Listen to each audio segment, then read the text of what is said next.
Hello viewers, in this video we'll go through A-level further maths, component 1 pure maths 1. This is variant 1 from the May June 2025 series. We'll attempt question 3 in this video. This is a proof by induction type of question. So it's given us a sequence such that the first term is 5 and then the subsequent term you can use a recursion formula where the next term is the previous term times 6 plus 5 for n greater than equal than 1. Proof by induction that this is true for all positive integers of n. So induction, proof by induction, maybe, or I think some feedback from students is that it's quite tricky or not intuitive, but I think especially for people going to coding or computer science, this is quite a crucial topic for you guys. So first I think for induction we have the base case, three things, right? Base case, the hypothesis, then the induction itself, and then lastly is the conclusion. So base case we have first is the information that's given to us lah. The u1 is equals to 5 where n equals to 1. So it's true that u1 will be 6 1 minus 1 which is equals to 5. So this one is proven to be true already, right? True. Now the hypothesis, first we assume, given that this thing they want to prove is true for a arbitrary constant, or not constant, an integer, arbitrary integer I, n equals to I lah. So maybe I erase this down here first. So if it's true for this, we will replace the n with the I. Yeah, I use the I as red color. This I is just a variable. It's just an iterative variable. It's not the imaginary unit. And now we do the induction step. So we're going to substitute back into this inductive formula here, where we have u I plus 1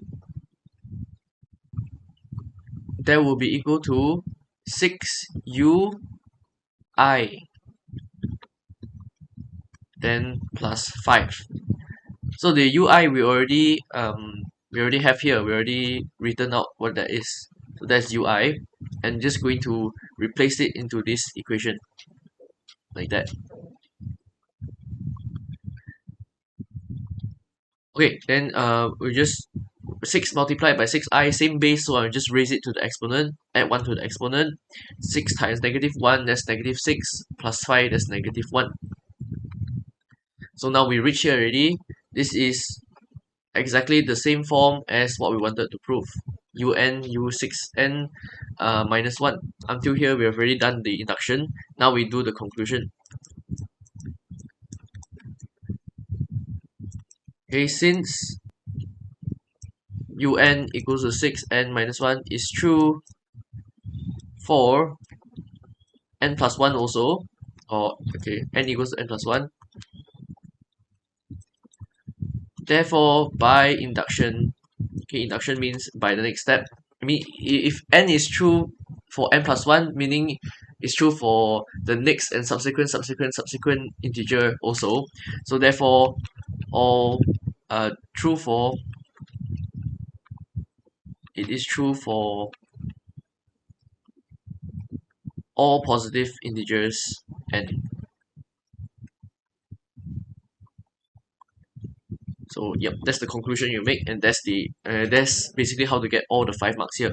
So important to prove all these different or you have all the parts of the puzzle here lah. So that's part A. Now we go for part B. Deduce that u2n is divisible by un for n greater than or equal 1. So u2n, since we already proved this, you're going to write it straight away. u2n, that's 6 2n minus 1 un 6n minus 1. So we want to divide both lah. So u2n divide un, 6 2n minus 1, 6n minus 1. Since this 6 power 2n, I can rewrite it also 6n squared minus 1. So it's something like the a square plus b square, sorry, a square minus b square. So you can break it into the two factors, 6n plus 1, 6n minus 1 on top, right, on the numerator, and in the denominator you can cancel out this 6n minus 1, so you're left with just 6n plus 1. So it's definitely divisible, and that's just proven already lah. Okay, so that's the part B. Yeah, so that's question 3. Thank you for watching.